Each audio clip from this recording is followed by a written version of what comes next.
जो second portfolio planning model है वो है जीई मार्केट अट्रैक्टिवनेस मैट्रिक्स. इसे आप कह सकते हो 9 cell matrix also. 9 cell matrix, GE 9 cell matrix भी कह सकते हो. और it is developed by McKinsey in 1970s. तो कभी कभी आपको पेपर में दिखेगा इसे कहा गया McKinsey matrix model also, right. अब बीसीजी मैट्रिक्स मॉडल हमने पढ़ा. ये एक तरीके से आप कह सकते हो कि ये एक इम्प्रूवमेंट है ऑफ दैट मॉडल, राइट. तो इसे आप बोल सकते हो it is an improvement of that model, right. अब यहाँ पे ये आपको यहाँ पे एक तो ये भी बताएगा कि कहाँ पे किस सेक्टर में हमें रिसोर्सेज डालने हैं, कौन से प्रोडक्ट पे डालने हैं. And but it also allows more flexibility compare to BCG matrix, right.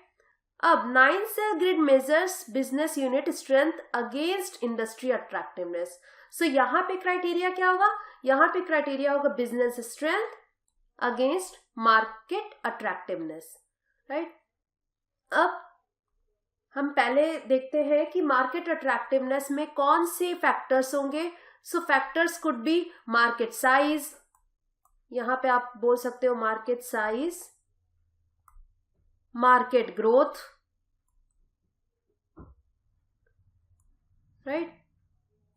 PEST factors कई जगह आपको मिलेगा. पेस्ट फैक्टर्स मतलब होता है political, economical, social, technological, environmental and legal, right.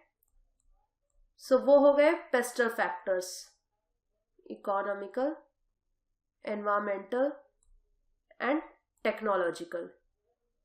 ये सारे फैक्टर्स हो गए, right. So you need to decide which factors you will use as a determining factors.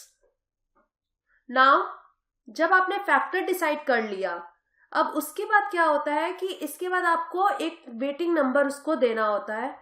उसके बाद जैसे each business unit against each factor on a scale, that means for example आप ले सकते हो 1 to 5 तक आपको रेट करना है, राइट. जैसे 1 को आप बोल दिया आपने एक्सट्रीमली अट्रैक्टिव एंड 5 को आप बोल रहे हो एक्सट्रीमली अनअट्रैक्टिव. उस तरीके से आपने वेट किया हर एक यूनिट को. अब उसके बाद बिजनेस स्ट्रेंथ को देखते हैं. तो यहां पे कौन से फैक्टर्स होंगे? लाइक मार्केट शेयर, ये फैक्टर्स हैं, right. So here it could be market share, brand equity, profit margin as compared to the competitors profit margin, right. अब इस यहाँ पे भी हमें क्या करना है? यहाँ पे भी हमें रेट करना है 1 to 5 में. जो एक्सट्रीमली जो एक्सट्रीम पे होंगे उनको 1, एंड जो बिल्कुल ही स्ट्रेंथ नहीं है, लूज कर रहे हैं, समवेयर वीक हो रहे हैं, वो उनको आपने 5 के रेटिंग दे दी. सो यहाँ रेट करने के बाद now you have the measurements. You can plot your business units on the GE matrix, right. Depending on कहाँ पे वो उनको प्लॉट वहां पे करना है जहां पे आपको उनकी रेटिंग डिजर्व करती है. अब इसके बाद आप डिटरमाइन कर सकते हो स्ट्रैटेजी. अब कैसे स्ट्रैटेजी? मान लो अगर इस सेक्टर में यहाँ पे ये सेक्टर हमारा क्या दिखा रहा है? Invest, right. That means market attractiveness medium है, हाई है, एंड बिजनेस स्ट्रेंथ स्ट्रॉन्ग है, मीडियम है. That means this is the area where you can invest. This shows that they have high market share and high returns as well in the future, because they promises to be to gain high return from that. So it should be invested in that particular area. अब बात करते हैं अगर protect, जो कि ये area दिखा रहा है आपका protect. That means low market attractiveness, medium market attractiveness, medium business strength, strong business strength and weak business strength. So ये एरिया में क्या है, इसको आप बोल सकते हो, कई जगह आपको प्रोटेक्ट दिखेगा, कई जगह आपको होल्ड दिखेगा. सो यहाँ पे आप क्या कर सकते हो कि it should only be invested in if there is money left over after investing in the profitable units. जब profitable units पे इन्वेस्ट करने के बाद कुछ पैसा बचता है, वो लेफ्ट ओवर मनी को आप इन सेक्टर्स में यूज कर सकते हो जहां पे प्रोटेक्ट एंड होल्ड वाला हमने स्ट्रैटेजी बनाई है, राइट। अब आता है डाइवेस्ट या हार्वेस्ट, इसको आप बोल सकते हो डाइवेस्ट और हार्वेस्ट, ये वाला एरिया। अब ये वाला एरिया क्या दिखा रहा है? It's like poor performing units in an unattractive industry और market, right. So this should only be invested in if they can make more money than is put into them. तभी हम यहाँ पे पैसा लगाएंगे, अगर ये ज्यादा हमें रिटर्न दे सके, otherwise they should be liquidated.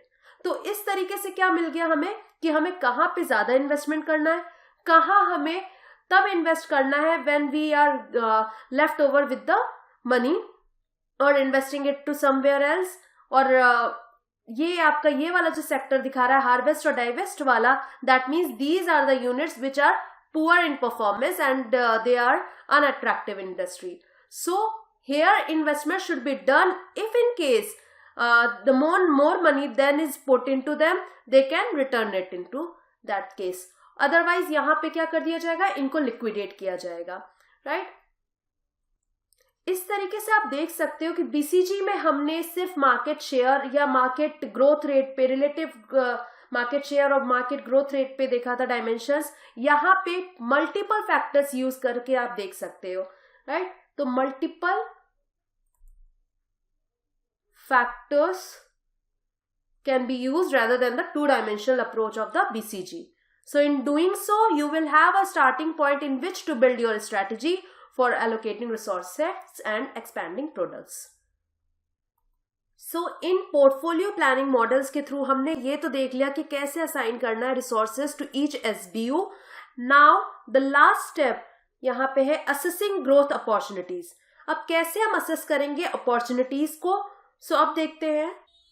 So, assessing growth opportunities involves planning new businesses, downsizing or terminating the older businesses.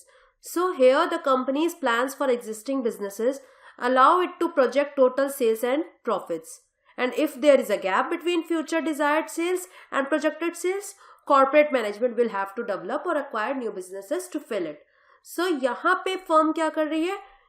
Desired portfolio and it is the current portfolio, and the difference between the strategic portfolio and current portfolio is called strategic planning gap. Strategic planning gap, right?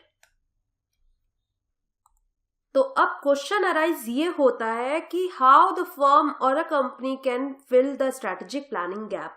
ये जो gap arise हुआ है उसको कैसे fill up करेगी?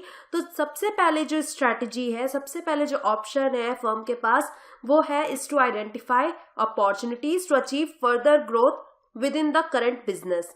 That means intensive growth, इसे कहेंगे intensive growth. इसका मतलब क्या है? इंटेंसिव अपॉर्चुनिटीज ऑफ ग्रोथ का मतलब है to identify opportunities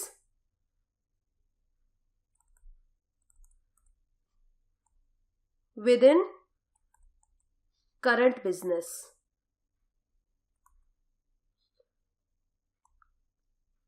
right? So here intensive growth में क्या करते हैं? फर्स्ट ऑप्शन में to identify opportunities to achieve further growth within the current business is your intensive opportunities। यहाँ पे मेन जो काम होता है मैनेजमेंट का, जो मैनेजमेंट का फर्स्ट कोर्स ऑफ एक्शन होता है, it should be the review of opportunities for improving existing business. पहले हमें अपॉर्चुनिटीज का रिव्यू करना है अपने एग्जिस्टिंग बिजनेस को इम्प्रूव करने के लिए। तो यहाँ पे इसके लिए एंसॉफ मैट्रिक्स, ये है Ansoff proposed a useful framework for detecting new intensive growth opportunities. तो इसको आप बोल सकते हो market expansion grid and Ansoff matrix because it is proposed by Ansoff, and इसको आप बोल सकते हो product market expansion grid also.